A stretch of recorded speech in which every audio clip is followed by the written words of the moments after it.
हजरत साद इब्ने अबी वक़ास का नाम सुना होगा, बहुत जलील कद्र सहाबी गुजरे हैं। हजरत साद इब्ने अबी वक़ास बहुत ही जलील कद्र सहाबी गुजरे हैं, सख्त बीमार हुए और फिर कुछ ठीक होने लगे। अब इधर तवज्जो दीजिएगा तो समझ पाइएगा मेरे वाक़े को। और अगर ये देखो कमर झुक चुकी है, अब उठ रहे हैं बेचारे।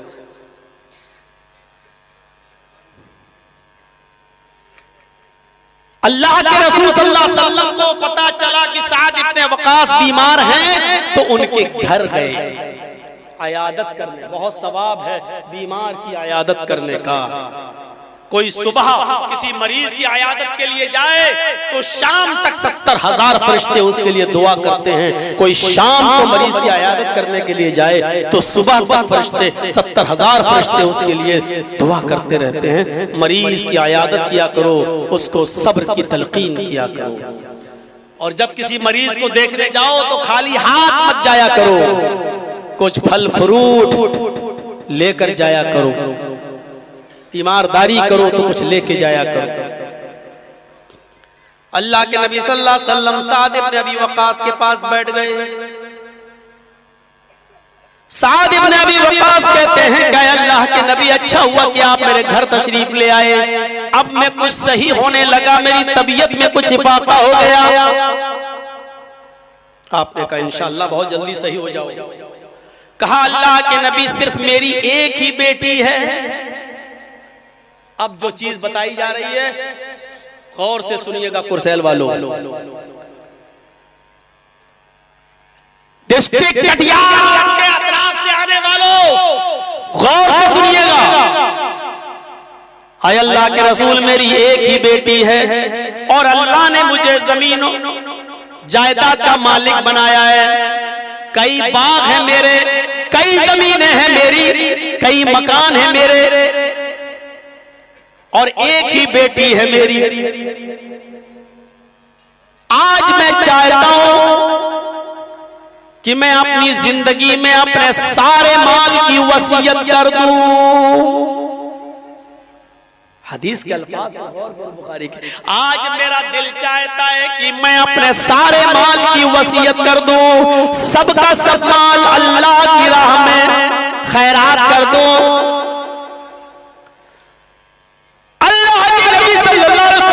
फरमाया ला तफअल हाकज़ा, ऐ साद इब्ने अबी वक़ास तुम ऐसा हरगिज़ नहीं कर सकते।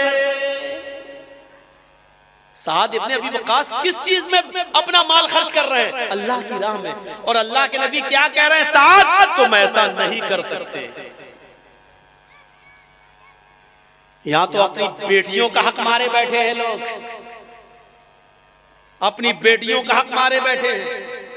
हमारे इटावा में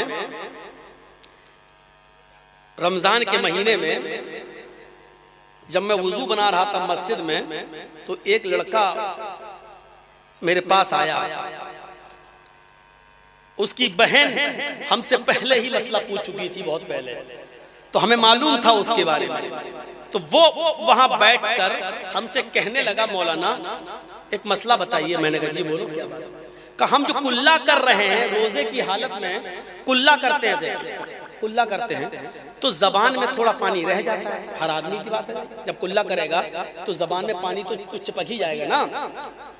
कहा कि अब कोई आदमी इसको दांतों से ऐसे तो करता नहीं है, कर अब जबान पर जो पानी चिपक गया, वुजू के बाद हम उठते हैं और नमाज पढ़ने जाते हैं, अगर जबान का वो चिपका हुआ पानी थूक के जरिए पेट में चला जाए तो रोजे पर कोई फर्क पड़ेगा?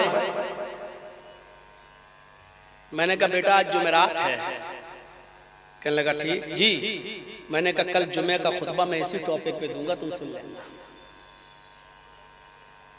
कहने लगा आप भी मुझे बता दीजिए। तो मैंने कहा इसको मैं जुमे में बताऊंगा ताकि सबको फायदा हो।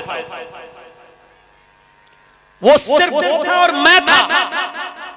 और दूसरे दिन जब जुमे का खुतबा हुआ तो मैंने जुमे के खुतबे में उसका नाम लिए बगैर बगैर कहा और वो आगे ही बैठा हुआ था। आज मैंने उसका नाम लिए बगैर कहा कि हमने कहा लोग इतने बड़े बड़े तकी और परहेजगार होने का नमूना पेश करते हैं कि रोजे की हालत में वुजू बनाते वक्त वो ये पूछते हैं कि ज़बान पर चिपका हुआ पानी अगर हलक के नीचे चला जाए तो क्या मेरे रोजे पर कोई फर्क पड़ेगा? पूछने वाले लोग वो हैं जो अपनी बहनों का हक मारे बैठे हैं, जिनकी बहनें हमारे पास शिकायत लेके आई है कि भाई अपनी विरासत में से अपनी बहन को हक नहीं दे रहा है। जो अपनी बहनों का हक मारे बैठे हैं वो ये मसला पूछते हैं कि हम रोजे की हालत में अगर ज़बान पर चिपका हुआ पानी अगर हलक में चला जाए तो रोजे पर कोई फर्क पड़ता है या नहीं पड़ता है? ये तकवा और मुत्तकी का ड्रामा बंद करो। वो सब जालिम है, चाहे कितनी नमाजें पढ़ लो, चाहे कितने रोजे रख लो, चाहे कितनी तहज्जुदें पढ़ लो, जो अपने बेटों को तो ज़मीन और जायदाद देते हैं लेकिन अपनी बेटियों के लिए उनके पास कोई ज़मीन नहीं है, कोई हिस्सा नहीं है, ये खाइन है। क़यामत के दिन अल्लाह तबारक व तआला नमाज और रोजे की कमी तो माफ कर सकता है लेकिन एक बंदे के हक मारने के जुर्म में आपको माफ नहीं करेगा। सिर्फ शादी करके जहेज दे देने से मेरे भाइयों लड़कियां विरासत से महरूम नहीं हो जाएंगी। बहनों का भी हक है और बेटे जो आपको देना पड़ेगा, आपके इंतकाल के बाद तरके की शक्ल में उनको मिलेगा।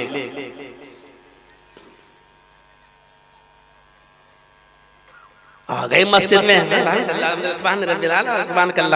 पढ़ लो। अरे तू तहज्जुद ही क्यों ना पढ़ ले? तेरे सर पर इतना मोटा टीका क्यों ना जम जाए? अगर तू वसीयत नहीं करता, अगर तू अपनी जिंदगी में ये नहीं कहता कि मेरे इंतकाल के बाद लड़के और लड़की और बीवी और बहन जितना भी है सबको शरीयत के मुताबिक जितना बनता है उतना पूरा पूरा हक उनको दे देना। अगर आप ये वसीयत नहीं करते हैं तो आप गुनाहगार होंगे। अगर आप ये कह के जाते ना बड़े बेटे ने मेरी ज्यादा खिदमत की है उसको इतना दे देना और उन्हें कम की इनको इतना इतना दे देना, तो आप गुनाह का दरवाजा खोल के जा रहे हैं। अगर आपके किसी बेटे ने आपकी खिदमत ज्यादा की है तो उसको सवाब भी ज्यादा मिलेगा, लेकिन खिदमत ज्यादा करने की वजह से वो आपकी जमीन और जायदाद में ज्यादा हिस्सेदार बन जाए, ये नहीं होता है, ये गलत।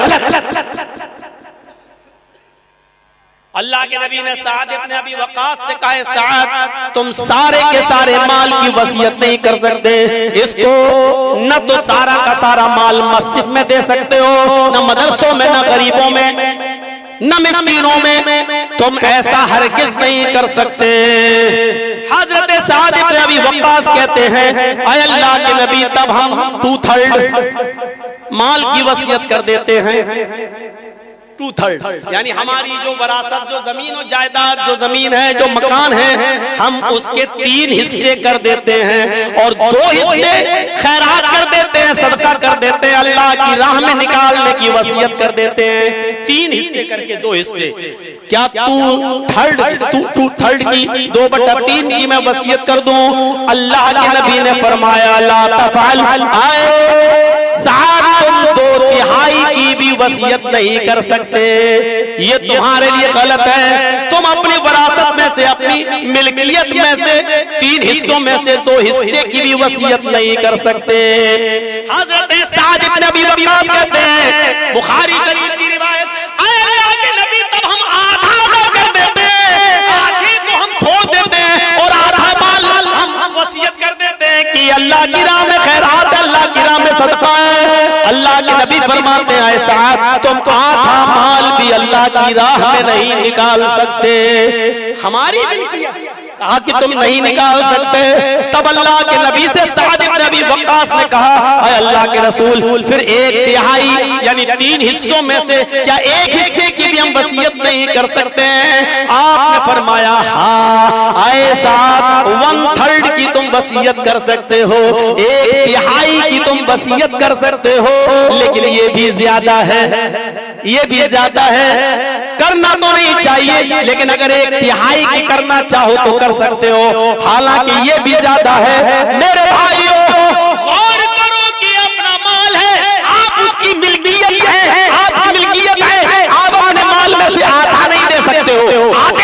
वसीयत नहीं, आप 1/3 की वसीयत कर सकते हो, सिर्फ 1/3 मस्जिद के लिए, जितना 1/3 मदरसे के लिए, 1/3 गरीबों के लिए, 1/3 की आप वसीयत कर सकते हो, लेकिन इससे ज्यादा की वसीयत की इजाजत अल्लाह के रसूल ने नहीं दी। वो आपके इंतकाल के बाद तरका होगा, जो आपके रिश्तेदार हैं उनको मिलेगा, आपके बेटे बेटी भाई बहन इनमें तकसीम होगा। किसी की 2 बीवी होती है, किसी की 3 बीवी होती है, किसी के 2 बच्चे होते हैं, किसी बीवी से 5 बच्चे होते हैं, किसी से 2 बेटी होती है, किसी से 2 बेटे होते हैं। ये सब उसी में से जो तरका है उसमें से तकसीम होगा। मेरे भाइयों, मौका नहीं है, वरना मैं चाहता हूं कि एक तकरीर हमारी वरासत के टॉपिक पर होनी चाहिए कि बाप माँ का कितना है, बीवी का कितना है, भाई का कितना है, बहन का कितना है। लेकिन हम सोचते हैं कि अगर ये तकरीर कभी किसी मौजू पे हम कर देंगे तो वो आपके सर से ऊपर गुजरेगी, समझ में नहीं आएगी, फिर आप कहेंगे कि मौलवी ने क्या बोला, हमारी समझ में नहीं आई है। मेरा दिल चाहता है कि एक तकरीर ऐसी हो कि अगर 5 बहनें 3 भाई, तो बहनों का कितना बनता है, भाइयों का कितना बनता है, बीवी का कितना बनता है। अगर आपके बाप ने 2 शादियां की हैं तो उनसे जो बच्चे उनका कितना बनता है, इससे जो बच्चे इसका कितना बनता है, उससे जो बेटियां उसकी कितनी बनती है। अगर बाप की माँ यानी दादी जिंदा है आपकी तो उसका उसमें हक है या नहीं है। मेरे भाइयों, दिल चाहता है कि इस मौजू पर एक तकरीर की जाए, लेकिन ये सोचकर नहीं करता हूं कि इतनी बड़ी तकरीर होगी कि हमारे दिमाग से कहीं ऊपर न जाए और आपकी समझ से कहीं बाहर ना हो और आप ये कहें कि मौलाना क्या बोला, क्योंकि इसमें वही होता है 1/3, 1/4, 1/6 ये सब गुला भाग लगा के बताना पड़ता है जो हमारे सरों से ऊपर जाता है। इसलिए डरता हूं कि ये न कह दो कि मौलवी तकरीर करना भूल गया, लेकिन कभी इंशाअल्लाह करूंगा, जब ज्यादा बुराइयां देखूंगा तो इस टॉपिक पर भी बोलूंगा। तो मेरे भाइयों, साद इब्न अबी वक्कास ने चाहा कि हम पूरा माल तकसीम करने, अल्लाह के नबी ने नहीं करने दिया। अच्छा, ये हदीस बता रही है कि अच्छी जगहों पर भी आप अपना सारा माल खर्च नहीं कर सकते हो। ये 3 हदीसें काफी हैं। अब आइए हम अपने समाज और सोसाइटी में देखें, हम शादियों में कितना खर्च करते हैं, जहेज में क्या कर रहे हैं, जहेज का चलन कैसा है। आज आपको ये सुनना ही पड़ेगा। थोड़ी देर के लिए कलेजा थाम कर बैठिए। जब झमेले हमने पाले हैं तो सुनना भी पड़ेगा, और अगर नहीं सुनना चाहते हो तो फिर जलसे कराना बंद करिए। पहले थोड़ा सा इशारा शादी की। शरीयत ने शादी में तीनदारी को इख्तियार करना और मुंतखब करने को तरजीह दी है। एक मसला पहले जहन में रखिए, शादी का पैगाम लड़के वालों को देना चाहिए लड़की के घर, या लड़की वाले पहुंचाएं लड़के वाले के घर, क्या सही है? हमारे समाज में क्या होता है, पहले जहन को रखिए, लड़के के माँ बाप रिश्ता लड़की के घर लेके जाएं, ये सही है, या लड़की के माँ बाप को फिक्र होनी चाहिए कि अपनी बेटी का रिश्ता हम के लिए जाएं लड़के वालों के पास? 2 चीजें। तीसरी चीज, क्या कोई लड़का खुद किसी लड़की से कह सकता है कि मैं तुमसे शादी करना चाहता हूं? क्या कोई लड़का खुद पैगाम पहुंचा सकता है या नहीं? और चौथी चीज, क्या कोई लड़की भी खुद अपना पैगाम किसी लड़के को दे सकती है कि नहीं कि मैं आपसे शादी करना चाहती हूं? ये 4 चीजें आज समझ लीजिएगा। शायद मैं अब तक नहीं बोला हूं।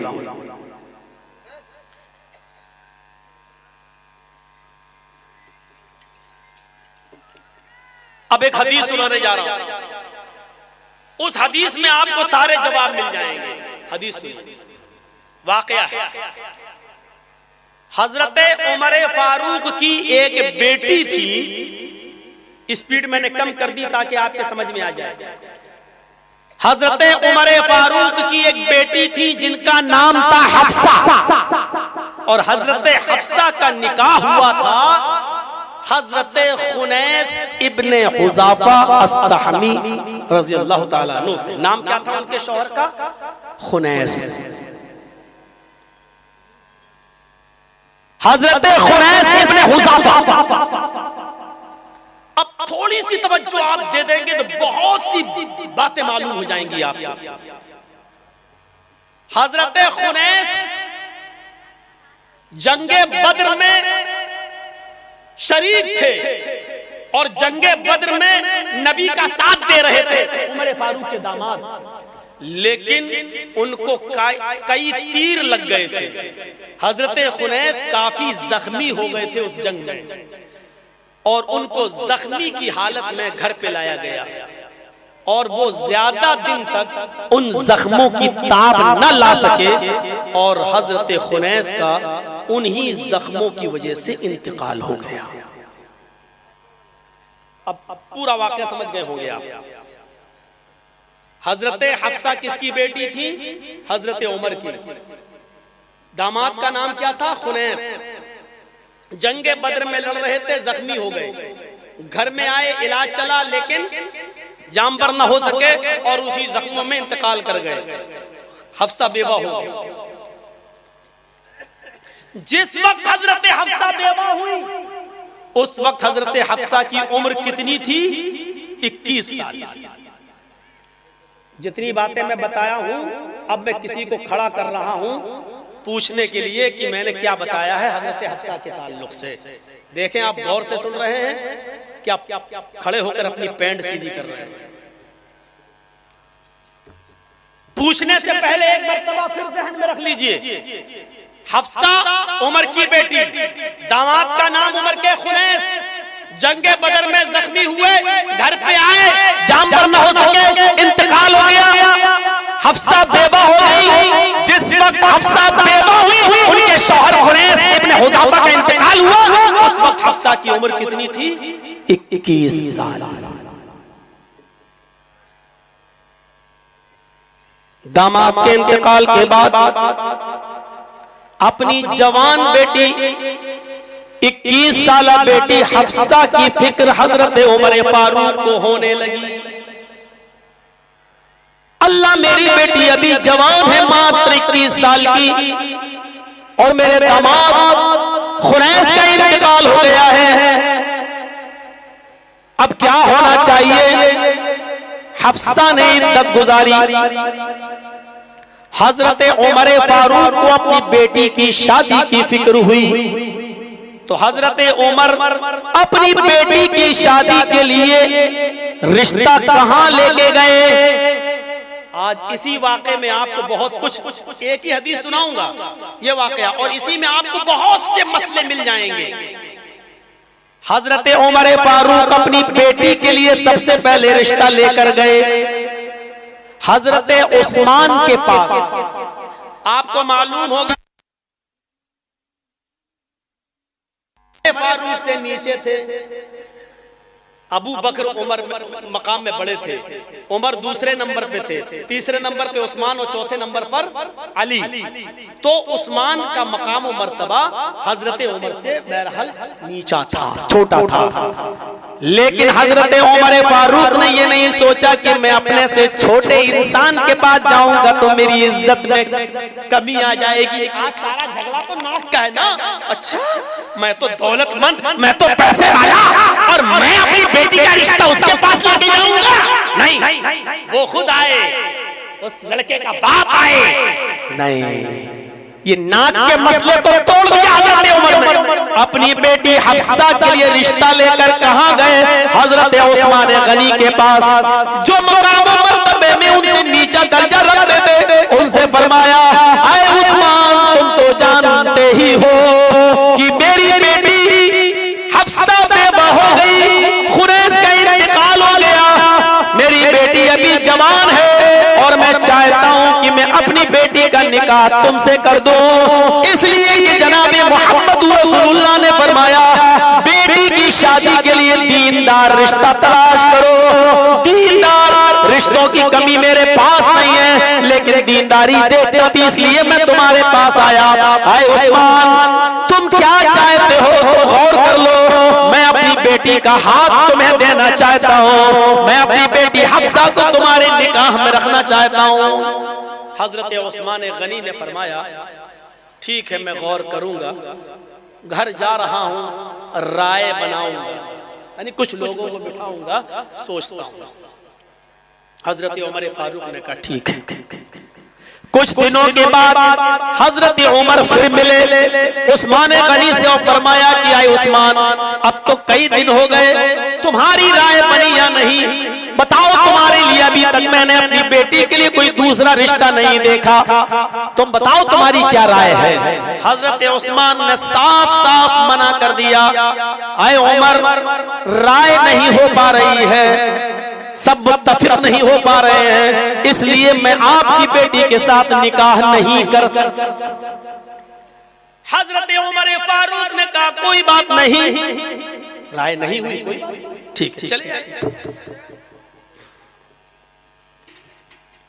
अब हजरत उमर फारूक रज़ियल्लाहु ताला अन्हु अपनी बेटी के लिए किसके पास गए? आप सुनेंगे तो ताज्जुब करेंगे। हजरत अबू बकर सिद्दीक के पास, और अबू बकर सिद्दीक से फरमाया कि मैं उस्मान के पास गया था, उस्मान ने मना कर दिया, मैं तुम्हारे पास आया हूं, मैं अपनी बेटी का निकाह तुम्हारे साथ करना चाहता हूं। थोड़ा सोचिएगा, बेटी की उम्र कितनी है? 21 साल, और अबू बकर सिद्दीक की उम्र कितनी है? हजरत उमर फारूक से भी उम्र में बड़े हैं। आज बड़ी आसानी से कह देते हैं, अच्छा कमीने पैगाम भेज रहा फला जगह, तेरी बेटी की उम्र की है। ये हमारी और आपकी सोच हो सकती है, और गोदी मीडिया की सोच हो सकती है। शरीयत हमें क्या बता रही है, देखिए। हजरत अबू बकर से कहा कि मैं अपनी बेटी का निकाह तुम्हारे साथ करना चाहता हूं, तुम्हारी क्या राय है? हजरत अबू बकर सिद्दीक खामोश रहे, कुछ नहीं बोले, ना हाँ ना ना, खुश खामोश हो। हजरत उमर फारूक अपने घर पे आए और उन्होंने अपनी बीवी से फरमाया, मुझे उस्मान गनी के इनकार से इतनी तकलीफ नहीं हुई जितनी तकलीफ मुझे हजरत अबू बकर की खामोशी से हुई। अबू बकर को अगर मेरी बेटी से निकाह नहीं करना था तो न करते, मना कर देते, लेकिन उन्होंने खामोशी अख्तियार कर ली। हजरत उस्मान ने तो साफ साफ मना कर दिया, मुझे उस्मान के इनकार से इतनी तकलीफ नहीं हुई जितना अबू बकर की खामोशी से तकलीफ हुई। बोलना छोड़ दिया, सलाम दो, सलाम अलैकुम, बातचीत अब वो नहीं रही। अबू बकर भी समझ गए कि उमर फारूक शायद हमसे कुछ नाराज है, दिल में कुछ लिए हुए,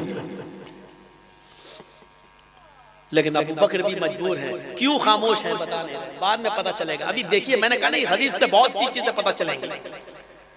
कुछ दिनों के बाद अल्लाह के नबी जनाबी मोहम्मद रसूलुल्लाह सल्लल्लाहु अलैहि वसल्लम आए और फरमाया, आए उमर, तुम्हारे दामाद खुनैस जंगे बदर में जख्मी हो गए थे और उसकी वजह से इंतकाल कर गए। तुम्हारी बेटी हफ्सा बेवा हो गई, मैं चाहता हूं कि तुम्हारी बेटी हफ्सा से निकाह कर लूं, लिहाजा मैं अपना पैगाम तुम्हारी बेटी हफ्सा के लिए लाया हूं, अगर तुम चाहो तो अपनी बेटी हफ्सा का निकाह मेरे साथ कर दो। हजरत उमर फारूक फौरन तैयार हो जाते और उन्होंने अपनी 21 साला बेटी हजरत हफ्सा का निकाह जनाबे मोहम्मद रसूलुल्लाह से कर दिया। अब यहां देखिए, हजरत मोहम्मद रसूलुल्लाह से अपनी उस बेटी का निकाह किया कि खुद मोहम्मद रसूलुल्लाह हफ्सा के बाप हजरत उमर से 14 साल बड़े हैं उम्र में। कितने साल? 14 साल। यानी उमर फारूक की तो वो बेटी थी, वो उमर से भी 14 साल बड़े थे अल्लाह के रसूल। और हजरत उमर फारूक ने अपनी बेटी का निकाह किसके साथ किया? मोहम्मद रसूलुल्लाह के साथ। जब निकाह हो गया तब अबू बकर सिद्दीक हजरत उमर के पास आए और फरमाया, अरे उमर, शायद तुम मुझसे नाराज हो। हजरत उमर ने कहा, जी उस्मान ने इनकार कर दिया, मुझे इतनी तकलीफ नहीं हुई जितनी तकलीफ मुझे तुम्हारी खामोशी से हुई थी। फरमाया, उमर तुम्हारा नाराज होना बजा था, लेकिन मैं खामोश क्यों था?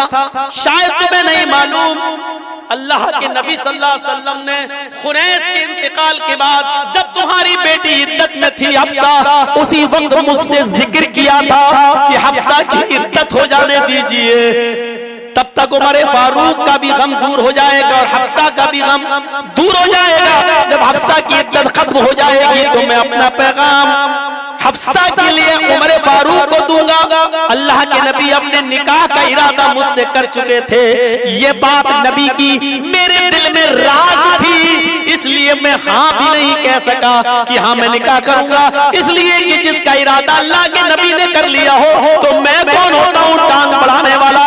और मैंने तुमसे इसलिए नहीं कहा कि अल्लाह के नबी आपकी बेटी से निकाह करना चाहते हैं, क्योंकि अल्लाह के नबी ने मुझसे अपना ये राज बताया था। मैं नहीं चाहता था कि नबी का ये राज फाश हो और नबी का ये राज मेरे दिल से निकले। शादियां राज में रखा करो और चुपके से शादियों का पैगाम दिया करो, क्योंकि आज के दौर में अगर किसी को पता चल गया कि फला तुम्हारी बेटी के साथ निकाह का पैगाम भेज रहा है तो दूसरे मन चले उस लड़के में हजारों बुराइयां निकाल के रिश्ता तुड़वा देंगे, उस लड़की में हजारों बुराइयां निकाल के रिश्ता तुड़वा देंगे।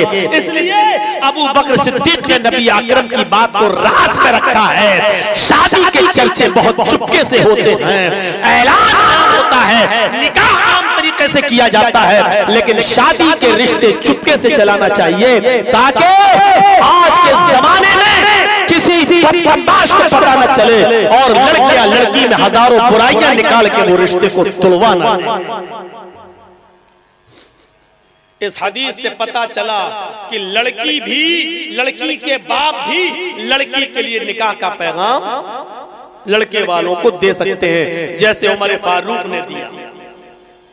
उमर फारूक ने अपने से छोटे मकाम वाले इंसान को उस्मान को दिया, नाक नहीं कल गई, और फिर वो अपने से बड़े मर्तबे वाले अबू बकर सिद्दीक को पैगाम निकाह दिए। मेरे भाइयों, उससे उनकी शान घट नहीं गई और बढ़ नहीं गई। तो आप अपनी बेटी के लिए दीनदार रिश्ता देख सकते हैं और बेटी के लिए खुद जा सकते हैं, लड़के के माँ बाप से बात कर सकते हैं, लड़के से भी बात कर सकते हैं, जैसा कि हजरत उमर फारूक ने डायरेक्ट उस्मान से कहा, डायरेक्ट अबू बकर से कहा। और मेरे भाइयों, लड़के वाला भी डायरेक्ट पैगाम दे सकता है, जैसे खुद जनाब मोहम्मद रसूलुल्लाह ने हजरत उमर फारूक की बेटी के लिए हजरत उमर से कहा कि मैं आपकी बेटी से निकाह करना चाहता हूँ। डायरेक्ट लड़का भी लड़की के बाप कह सकता है, आपकी बेटी से मैं निकाह करना चाहता हूँ, मैं दीनदार हूँ, नमाजी हूँ, रोजदार हूँ, मेरा जरिए माश ये है, मैं कमाता हूँ, मुझे जहेज नहीं चाहिए, मुझे कुछ नहीं चाहिए। और इसमें लड़की के बाप को नाराज नहीं होना चाहिए, क्योंकि शरीयत इस बात की इजाजत देती है। हजरत उमर ने, हजरत मोहम्मद रसूलुल्लाह ने डायरेक्ट लड़की के बाप उमर से उनकी बेटी का हाथ मांगा था, तो लड़का डायरेक्ट बाप से हाथ मांग सकता है बेटी का। मौलाना साहब, बहुत आसान कर दिया मामला आपने, लेकिन शरीयत के दायरे में रहकर, शरीयत के दायरे में रहकर अल्लाह के रसूल तो डायरेक्ट हजरत उम्मे सलमा के पास चले गए थे। उम्मे सलमा के शौहर अबू सलमा का जब इंतकाल हो गया और उम्मे सलमा की जब इद्दत पूरी हो गई तो अल्लाह के नबी उनके पास गए, उन्होंने दरवाजा खोला, अंदर बुलाया, तकिया दे दिया, तकिए पर टेक लगाकर नबी अकरम बैठ गए। कहा अल्लाह के नबी, अचानक मेरे घर कैसे आना हुआ? फरमाया, आए उम्मे सलमा, तुम्हारे शौहर का इंतकाल हो गया है, तुम बेवा हो गई हो, मैं तुमसे निकाह करना चाहता हूं। उम्मे सलमा ने कहा अल्लाह के नबी, ऐसा नहीं हो सकता है कि आप किसी को पैगाम, निकाह का पैगाम दे और वो इनकार कर दे, उससे बड़ा बदनसीब कौन होगा? मैं इनकार नहीं कर सकती, लेकिन मेरी कुछ शर्तें हैं। पहली शर्त यह है कि मैं अब मां बनने के लायक नहीं हूं, मैं शादी की उम्र को क्रॉस कर चुकी हूं, यानी अब मैं बच्चे नहीं पैदा कर सकती, मैं बुढ़ापे की दहलीज पर कदम रख चुकी हूं। दूसरी चीज ये कि अल्लाह के नबी, आपकी पहले से कई बीवियां हैं और मुझे भी आप अपनी बीवी बना कर ले जाएंगे। अगर आपकी और बीवियों ने मुझे कुछ उल्टा सीधा बोल दिया तो मुझ पे बर्दाश्त नहीं होगा। मैं बहुत गैरतमंद औरत हूँ, मैं फिर खरी खोटी सुना देने में पीछे नहीं होती हूँ। मैं नहीं चाहती हूँ कि मेरी वजह से आपके घर में आग लगे, आपको परेशानी हो। मैं 100 गुनों को बर्दाश्त नहीं कर सकती। तीसरी मेरी शर्त यह है कि अबू सलमा का इंतकाल हो गया है, वो मुझसे कई बच्चे पैदा किए थे और उनके बच्चे मेरे पास हैं। आए अल्लाह के नबी, इन बच्चों की परवरिश की जिम्मेदारी मेरे ऊपर है। अगर आपने मुझसे निकाह किया है तो ये बच्चे भी मेरे साथ जाएंगे। आप ये कहें कि बच्चे मेरे नहीं है इसलिए इनको कहीं और दे दो, तो मैं अपने बच्चों को नहीं छोड़ सकती हूँ। इन बच्चों की परवरिश और इनके पालने पोसने की जिम्मेदारी मेरे ऊपर है। अल्लाह के नबी ने फरमाया, आए उम्मे सलमा, मैं अल्लाह से दुआ करूंगा, अल्लाह 100 घरों के दरमियान मोहब्बत पैदा कर देगा, तो मैं लड़ाई झगड़े की नौबत ही नहीं आएगी। मैं इंसाफ से काम लूंगा, ये चीज तुम्हारी खत्म हो जाएगी। रही तुम्हारे बच्चे न पैदा करने वाली बात, बुढ़ापे को पहुंच चुकी हो, कोई बात नहीं। अब मैं भी उसी उम्र को पहुंच चुका हूं जो तकरीबन तुम्हारी उम्र है, वही उम्र मैं भी मेरी भी है। और मेरा मकसद शादी करके बच्चे पैदा करने का नहीं है, बेवा और विधवा और उन लोगों का सहारा बनने के लिए, ताकि मैं ये साबित कर सकूं कि मोहम्मद रसूलुल्लाह कुंवारी ही नहीं बल्कि बेवा औरतों के लिए भी सहारा बनने के लिए आया है, बेवा औरतों को भी घर बसाने के लिए आया है। मैं चाहता हूं कि तुम मेरे साथ निकाह करो और बच्चे पैदा करने की उम्र में तुम नहीं हो, तो मैं भी तकरीबन बुढ़ापे को कदम रख चुका हूं, कोई बड़ी बात नहीं है। रही बच्चों की बात, जब तुम निकाह करके मेरे पास आओगी तो तुम्हारे बच्चे मेरे बच्चे होंगे, तुम्हारे बच्चों की परवरिश मेरे जिम्मे है, मैं उनको खिलाऊंगा पिलाऊंगा। ये पूरा वाकया बयान करने का मकसद ये है कि अल्लाह के रसूल ने डायरेक्ट लड़की को पैगाम दिया। अगर कोई लड़का लड़की के बाप के बजाय डायरेक्ट किसी लड़की को पैगाम देता है तो ये भी शरीयत में जायज है, लेकिन निकाह का पुख्ता इरादा हो।